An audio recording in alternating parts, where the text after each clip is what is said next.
This morning we're going to continue with our study on mentoring. So please turn your Bible to 1 Timothy chapter 4. We'll be looking at verses 1 to 6 this morning.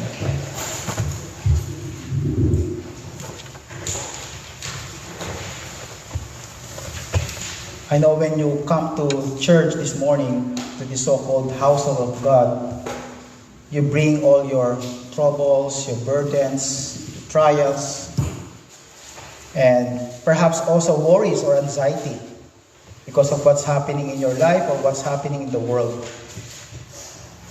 We are in those times wherein the Bible says some people will depart. Some people will fall away from the faith. And it's starting right now. Many so-called Christians have been they use the word deconstructing their faith. But the problem is that they're not reconstructing again their faith in the Lord Jesus Christ. They're deconstructing, but they remain deconstructed. And because of that, they fall away from the faith. And that's very tragic. And most of them are actually young people. And as I told you, the next generation of young people, the next generation of this church, are mostly affected in what's happening right now, especially with the false teachings that they're getting from the school system all over the world.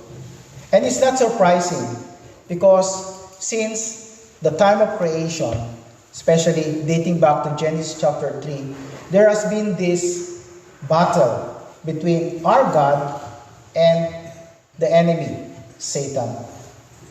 And if you watch movies right now, what would be the most common theme? It's a battle between good and evil, between the divine and the demonic.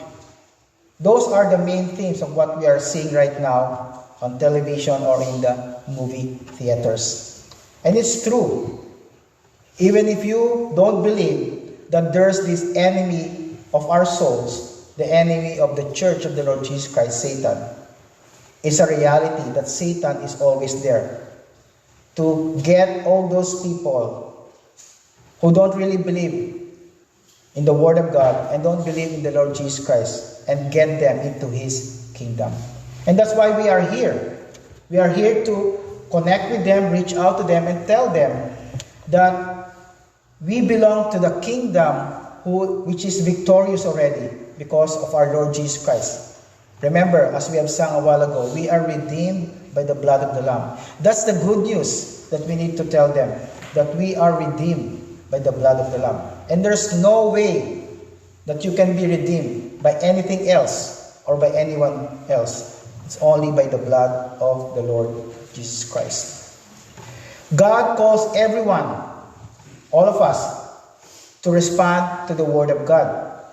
And Satan, in his kingdom, he tries to teach us or lure us, invite us, to entice us to follow his lies. Remember, John 8:44 says that Satan is the father of lies. So what's the best way, what's the solution to overcome the lies or the falsehood in the world today? We battle it with the truth. And the truth is absolute. And the truth comes from the Word of God. So we will be looking in this passage this morning, 2 Timothy chapter 4, and we'll look at this in a way that we teach each other to mentor, to disciple one another, especially these times.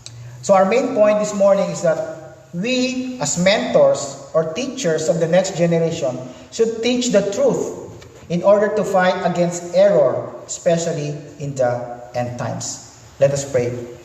Father in heaven, we thank you for this word that is in front of us, Lord. The word that we're going to study and meditate on. The word that you want us, O Lord, to preach to one another so that we can battle error with the truth of God's word. Each one of us have been called into this assembly, O Lord, Not only to just sit and to use our gifts, but also to disciple other people. As we are being discipled, we are also called to disciple other people, to mentor them, to tell them the truth. Especially now that we know that we are in the end times and that there are some people who might fall away from the teachings of our faith. So be with us, Lord. Open our hearts and minds, our eyes, so that we can see the wondrous things out of thy law. In Jesus' mighty name I pray. Amen. So please turn to 1 Timothy chapter 4. We'll start at verse 1, and this is just the first part. Chapter 4, verse 1 says, Now the Spirit speaketh expressly. The Spirit. The Apostle Paul started this chapter with acknowledging that the Holy Spirit is telling his listeners, his readers, that there's a direct prophecy coming from him. It is important for us to understand that the Holy Spirit is the one who guides us to understand His Word. If you don't have the Holy Spirit, then you are not a born-again believer. If you don't have the Holy Spirit, then you will not be able to understand the Word of God. No matter what you do, there are some professors, even in some so-called Christian universities, who may be teaching the Bible, but they are not saved. They're not Christians because they just study the Bible in an academic way, not in a spiritual way. But we as Christians, even if you don't go to Bible college, as long as you read the Bible from cover to cover, you study it, you analyze it, you meditate on it, then you will be able to understand it because you have the power of the Holy Spirit, the God who can give you the understanding of His Bible, of His Word. So you're much better than the professors of those universities who are not Christians. Because the moment that you become a child of God, the Bible says the Holy Spirit comes into your life. And He teaches you the Word of God. Why did the Apostle Paul mention the Spirit right away? Because remember, the Apostle Paul was talking to Timothy, one of his children in the faith. And Timothy was a young pastor in the church in Ephesus. And he was a young pastor, and in his church, there were many false teachers, just like in any church right now. It is so sad that in many local churches right now, there are some false teachers. Some of those false teachers are the preachers, the pastors. Some of the false teachers are the deacons. Some of the false teachers are even the members of those local churches. And the Apostle Paul told the Ephesian believers back in Acts chapter 20 that you as the elders or the leaders of the church, you should protect your sheep. Keep them away from wolves. Because remember, there are some people, sometimes in some local churches, that are like sheep, okay, outwardly, but they are really wolves in the inside. They are very charming. They're very charismatic in their speaking. They're very good speakers, but deep inside, they are not born again. They're rotten to the core. They're not truly saved. And the Apostle Paul wanted Timothy to take note of those people. And we will see in the next few verses what are the characteristics of those false teachers. And we need to know these things. Why? Because if we don't know that there are false teachers that could be in our midst right now or in some other churches, then we might be influenced by those people. We don't want to be influenced by false teachings. That's why we need to be always in the Word of God. So the Apostle Paul says, now the Spirit speaketh expressly. The Holy Spirit tells us directly and with clarity that something is going to happen very, very soon. And what is that something that is going to happen, that next event? So he said that in the latter times, some shall depart from the faith. What does it mean by the latter times? Is it just our time? Actually, the latter times is also called the end times. or the last days. Did you know that the last days started when Jesus Christ resurrected and ascended into heaven? That's the point, the period when the last times or the end times started. The moment Jesus Christ resurrected and ascended into heaven, back in Acts chapter 1, that's the time of the end times. From that point on until the future, that will be the end times, wherein false teachers will be proliferating, even inside the church. And you know, that's more dangerous. If the false teachers are already in the church, especially if that false teacher is the pastor, that will wreak havoc on the church of the Lord Jesus Christ. It's okay if the false teachers are outside because you can discern or recognize them. But if they are inside the church, just like in the church of Timothy, that's very, very dangerous. Well, so what will happen in the latter times? Some shall depart from the faith. This word called depart from the faith is sometimes interpreted as falling away from the faith, where we get our word apostasy. Probably this is the first time you have heard the word apostasy. That means some people will fall away from the faith. So what does it really mean? Does it mean that there are some Christian believers, real Christian believers, who will fall from their salvation and will become unsaved? No. The short answer is no. Because we know that once you are saved, if you are truly born again believer, you will be forever saved. If the Holy Spirit sealed you as a guarantee that you're going to heaven, that will never be revoked by the Lord God. So what happens to these people who will depart from the faith? These are people who profess that they are Christians. They're just professing and telling people that they are Christians only by word, by name. They're just Christians by name, but not really in heart. Into their inner being, they're not real Christians. They're not genuinely saved by the Holy Spirit of God. So these people will fall away from the faith. Before, they know that the Bible is true. They thought that Jesus Christ is their Lord and Savior. But in the future, if they're not truly saved, they will fall away. Perhaps because of trials, tribulations, challenges in life, or something happened in their life that caused them to denounce our Lord Jesus Christ. Because a true born-again believer will never be unsaved. You know why? Because our salvation is not dependent on our own efforts, not even on our own good works. John chapter 10, verses 28-29 tells us that the Father holds us in His hands. And not only that, verse 29 says, Jesus Christ holds us in His hands. So two of the Godhead hold us in their hands.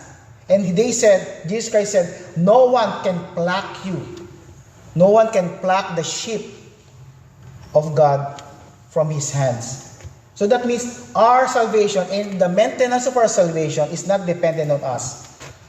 We are saved until we go to heaven because of the Lord Jesus Christ.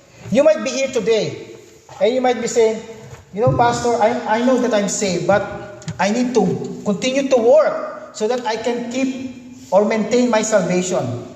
That's wrong teaching. If you have that kind of insight or view of your salvation, then do you really know what salvation truly means? When Jesus Christ saved you, when Jesus Christ redeemed you, He did not say, now you're saved, but when you fall away or when you commit sin, when you disobey me, then you will no longer be saved. So what happens? Do you need to accept Jesus Christ again and trust Him again 1,000 times? I know someone who said, I've accepted Jesus Christ several times already in my life. Is that possible? You only need to accept Jesus Christ once in your life. If you have done that sincerely and honestly, then you are truly saved. You're assured that you are going to heaven. You're assured that the Holy Spirit lives in you already. So the first thing that we need to remember is that when we are mentoring other people, we need to recognize that there will be a falling away from the truth. That's a reality. We cannot Expect that not to happen because that's inevitable. That's inevitable. It's going to happen. Many people have fallen away from the truth already. They have renounced their faith because they don't want Christianity anymore. And I remember this one youth pastor several years ago, I think that was during the pandemic.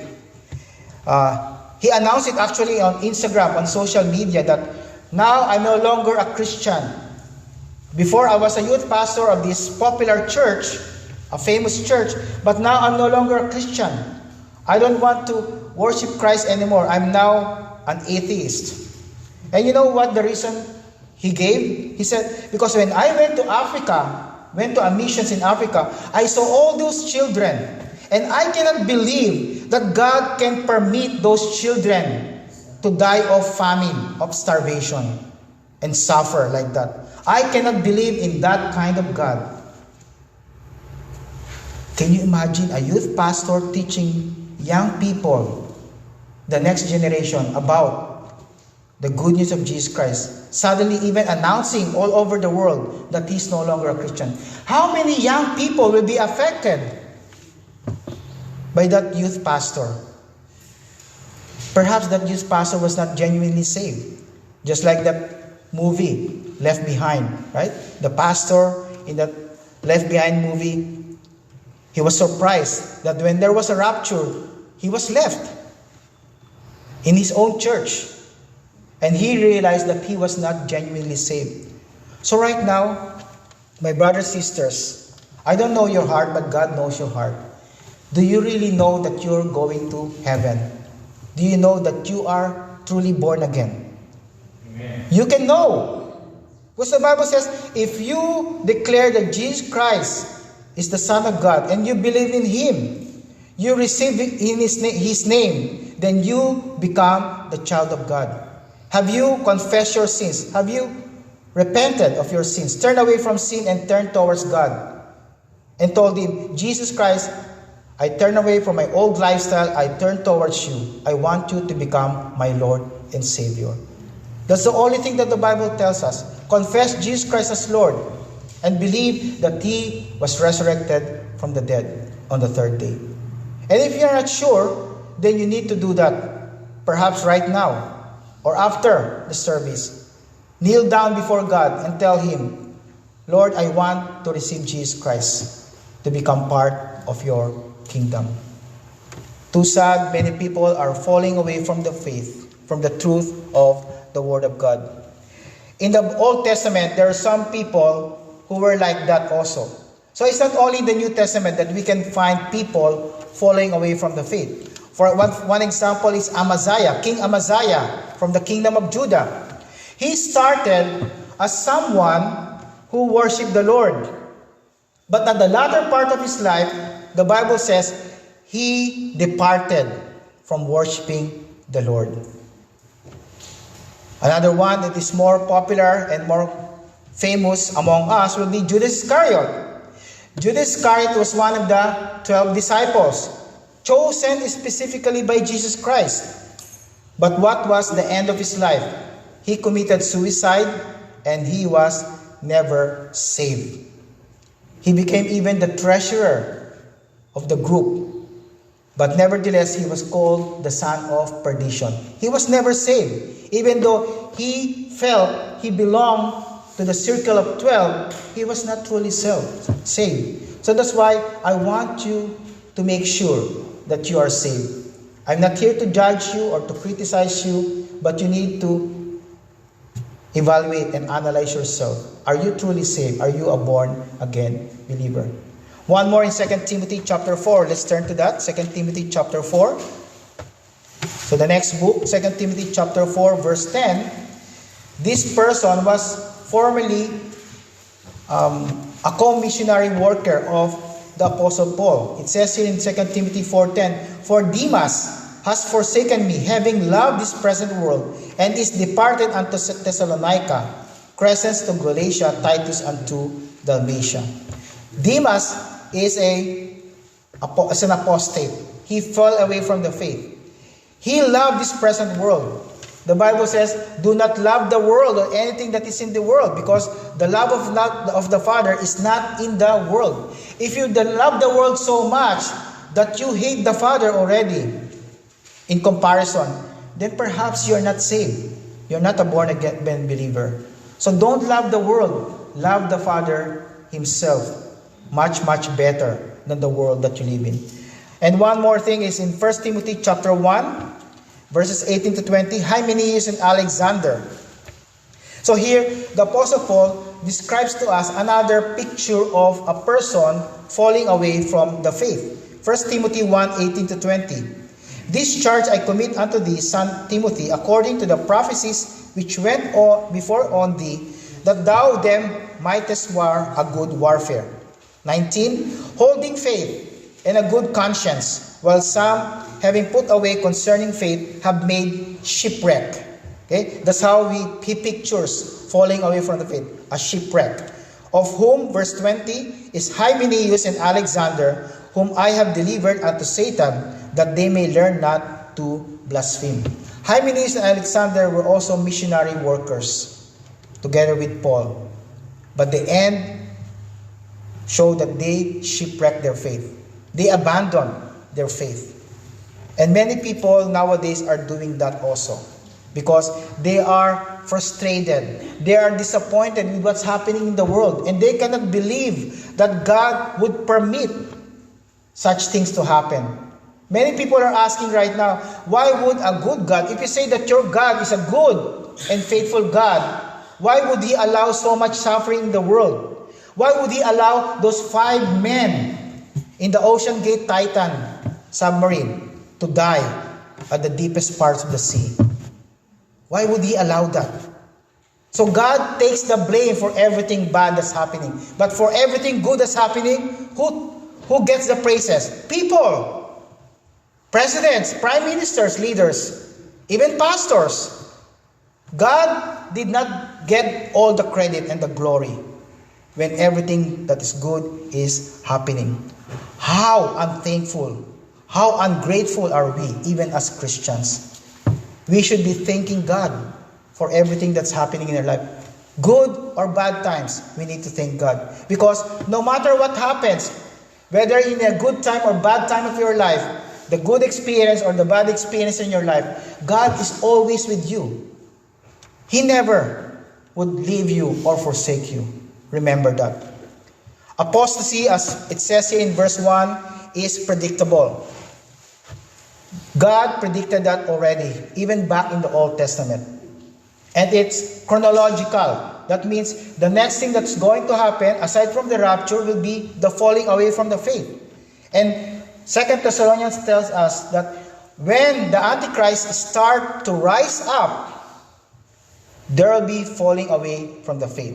People will renounce Jesus Christ and they will pledge allegiance to that Antichrist, the world leader, the world religious leader during that time. And apostasy is also certain. It's a reality. It's going to happen. It's inevitable. No matter what you do, no matter what kind of action or protest you do against the so-called apostasy, it will surely happen because God predicted that already. Now, in the next few verses, starting at the second part of verse 1 until verse 6, we see that in order to mentor others with the truth of God, we need to remind them of the false teachings. So now here, we'll talk about the false teachings that the Apostle Paul mentioned to Timothy when the apostasy or the falling away start. Okay? The first thing he said is that they will give heed to seducing spirits and doctrines of devils. These false teachers will be teaching demonic doctrines or teachings. Teachings that come from the enemy. And of course, the enemy would always contradict the teachings of the Lord Jesus Christ. And as a matter of fact, Satan and his demonic angels would usually pose as angels of light.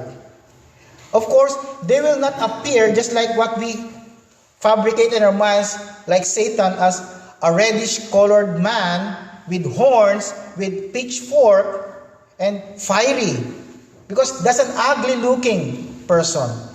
He will appear as a very attractive being in order to lure us, to entice us to follow his teachings. And everything that is not biblical will be considered doctrine of the devil. Because anything that is unbiblical will always be of the devil. The devil will always want to contradict and oppose any teaching of the Bible. And what are those teachings? Verse 2 tells us, they will speak lies in hypocrisy. These people who are false teachers are hypocritical. You know what a hypocrite is? They are stage actors. Just like the time of Shakespeare, even the time of the Lord Jesus Christ, they are hypocrites like the Pharisees.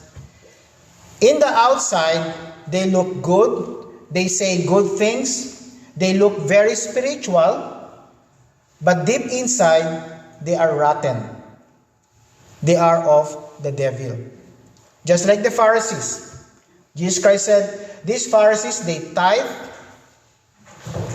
everything that they have. If they receive probably one piece of corn throughout the week, they will tithe it. But deep inside, their attitude is completely demonic. Why? Because they're judgmental. They're critical of the Lord Jesus Christ. They say that Jesus Christ works by the power of Satan, which is completely false. They speak lies in hypocrisy. Not only that, they have their conscience seared with a hot iron. When was the last time you used your iron in order to for your clothes to be wrinkle-free? Perhaps not that much, right? Because we have washer and dryer right now.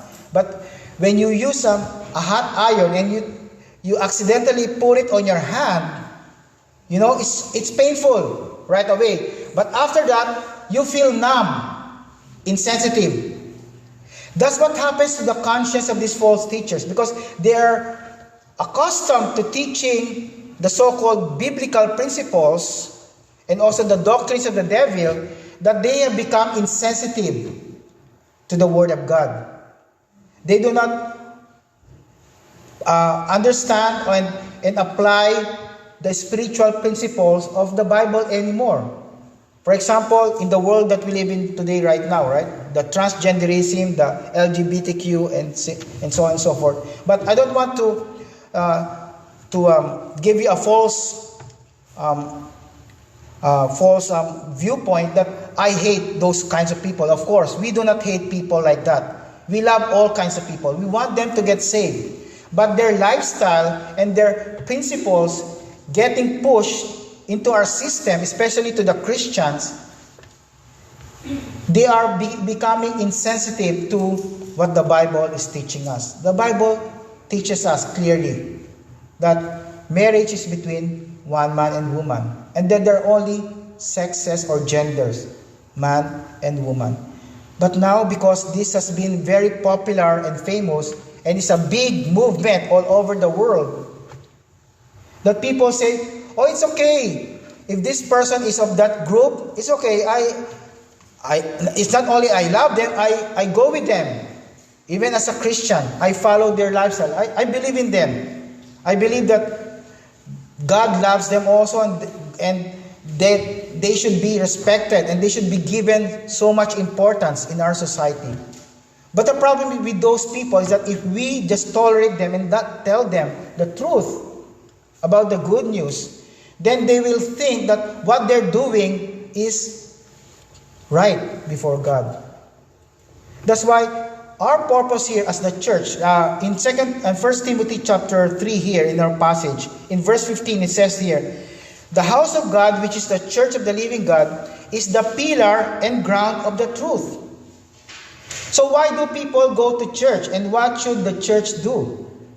Because the church is called the pillar and the ground of the truth, we need to tell people the truth, even though sometimes truth hurts. Truth hurts. Truth offends. And that's why many people don't like pastors who preach with some kind of rebuke and correction. They just want to hear words that will tickle their itching ears.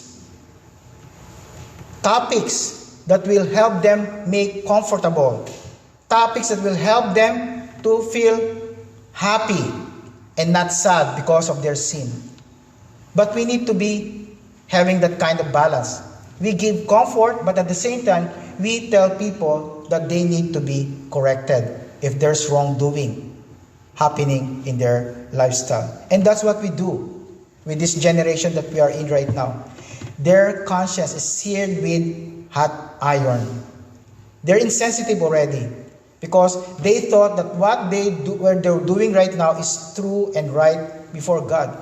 Right now, good is evil and evil is good. And truth is no longer absolute. Truth is relative. Truth depends on what you view about that thing. If you view that thing, your personal view is it's good, then it might be right.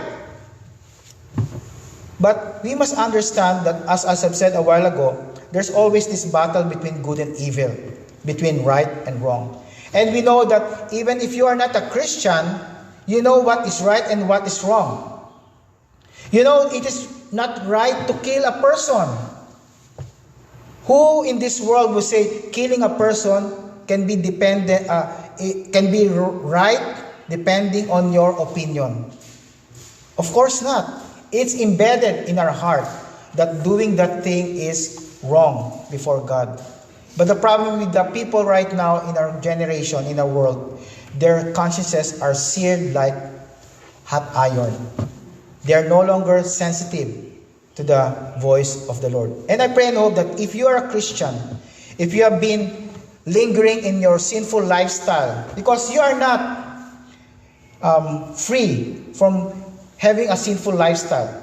You have your own choices. You can choose to continue in your sinful lifestyle, but God says your conscience can become insensitive to my voice if you linger on doing what is wrong in your life. You need to repent. You need to turn away from your sin and ask the Lord for forgiveness. Ask Him to give you the power to overcome that sinful lifestyle. In verse 3, Apostle Paul tells us, some people are forbidding people to marry. So what's the problem here? Because during that time, just like in the former religion that I belonged to, the leaders or the so-called priests are not allowed to marry, to have a spouse. But the Bible is so clear to all of us, even back in the Old Testament, that priests are allowed to marry. Actually, they're encouraged to marry. They're encouraged to marry because their spouse and their family members would be helpful and supportive of their ministry in the house of God. But these people, during the time of Timothy and even in some churches right now, they forbid their leaders to marry because these are the people who are called agnostics. You know what agnostics mean, right? Agnostics, these are people who say that the physical being of any individual is inherently evil. Only the spiritual nature is good. But that's not true. Because our physical being and our spiritual being are both created by God. And everything that God created is good. Genesis chapter 1 tells us. It doesn't mean that there's no evil in the physical. Of course, there's so much evil also in our physical being. But these people are saying that there's a separation in any individual.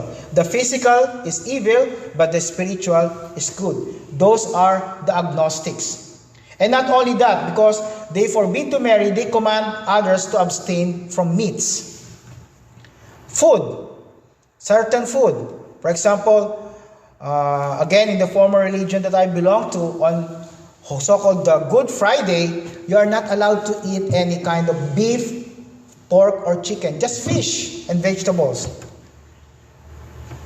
But later on, we will see that the Apostle Paul says, everything that God has created is good. And if you have thanked God for that food, whatever event would that be, then you should partake of it. So, some other religions would always put those rules and regulations. Don't eat this kind of food. I'm not talking about vegetarians or vegans who really want to adopt a healthy lifestyle. That's their own choice. But if your preference is being pushed or shoved into your throat by other people because they want you to be like them, then that's not right. The Bible says we have been given the freedom to choose what we do, of course, in the context of what the Bible is teaching us. So, these people are commanding other people to abstain from eating meats. But again, Paul says, this God has created to be received with thanksgiving of them which believe and know the truth. And then verse 4, for every creature of God is good and nothing to be refused if it be received with thanksgiving. So if you are a vegetarian and you're a missionary and then you're invited probably in an African nation, you were given this kind of food. So what would you do? If you think this food, you prayed about it, why don't you partake of it even though it's outside your preference? Because remember, those are preferences. Those are not biblical convictions. Those are preferences, especially in terms of your health. Okay? So, thank God and pray for that. Verse 5, it is sanctified by the word of God and prayer. So, when we thank God for our food, especially when we are on our meals, we thank God for that. We eat that, even though, of course, sometimes we don't like to eat that. Of course, the Bible says, do everything in moderation. Right? We do not partake of any kind of food in excess, because that's not also glorifying unto the Lord God. So these people who are teaching these false doctrines are infiltrating the church of Timothy. And it's happening also all over the world. So we need to open our eyes to these teachings. Then lastly, and this I think the most important, in verse 6, be constantly nourished in the scriptures. Verse 6 says, if thou put the brethren in remembrance of these things, thou shalt be a good minister of Jesus Christ, nourished up in the words of faith and of good doctrine, whereunto thou hast attained. So take note of that phrase in verse 6, nourish up in the words of faith. Nourish up the words of faith. The word nourish here means to be instructed, to be educated. Some of you are going to school, right? When you go to school, when you have that kind of program or course in your school, what do? You study. You spend hours and hours of studying in order to understand what you are being taught. And that when you have your homework or projects, you can finish and complete those projects. So you study, you analyze, and you evaluate those things. The same thing that we do with the scriptures. In order to battle error and fight error with truth, you need to be nourished up in the words of faith, in the doctrine of the Bible. We can never grow, you can never grow as a Christian if you don't have the Word of God as part of your discipline. If you say, but Pastor, I go to church every Sunday, I attend Bible studies on Wednesday. Yeah, that's good. I commend you for doing that. But how about the other days? What are you doing? Can you imagine if you work from Monday to Saturday and you don't touch even your Bible, and then on Sunday you come in for a half an hour to 1 hour teaching from the Bible? That's only about 1 hour in 1 week. But from Monday to Saturday, you are overwhelmed by the teachings of the world for 6 days, at least 6 days a week. Do you think you can filter out all those negative things from the world with just 45 minutes to 1 hour of teaching from the Bible? That's not enough. It's like you're saying, for 1 week, I'm going to just eat on Sunday morning. I'll probably include the lunchtime. But from Monday to Saturday, I'm not going to eat. What do you think will happen to your body? Even if you want to lose weight because you're overweight or probably obese, That's not healthy. The same thing is also important in our spiritual life. Can you imagine you indulge in the Word of God for only 1 hour a week, and for the rest of the time of your life, you are not in the Word of God? It is not an excuse. It is not a substitute to just listen to the preacher's message on Sunday morning. The Bible tells us that you need to spend time with the Word of God. Even Moses, when they were in the 40-year wilderness, back in, I think in the book of Numbers in Deuteronomy, the Lord God says, every day you make a detail of your journey. A detail of your journey with the Lord God. Remember, during the time, they were guided by the pillar of cloud during the day and the pillar of fire in the evening. So Moses journaled all those things. And that's why we have the first 5 books. If he did not journal every day what's happening in the wilderness, in the presence of God, then we cannot have the Pentateuch, the first 5 books. The same with all of us. It's not enough that we read the Bible and browse through it, but I always encourage everybody, especially those who attended our discipleship program in the past, to journal. Get a notebook.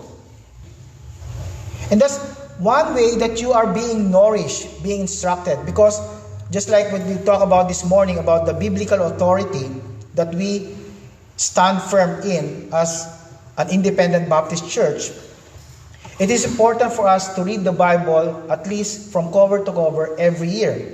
And then one person said in our class this morning that when you read the same passage every year or even every day, God will give you a newer insight and application to your life. We need to go beyond that point of just reading. We need to journal. Take notes.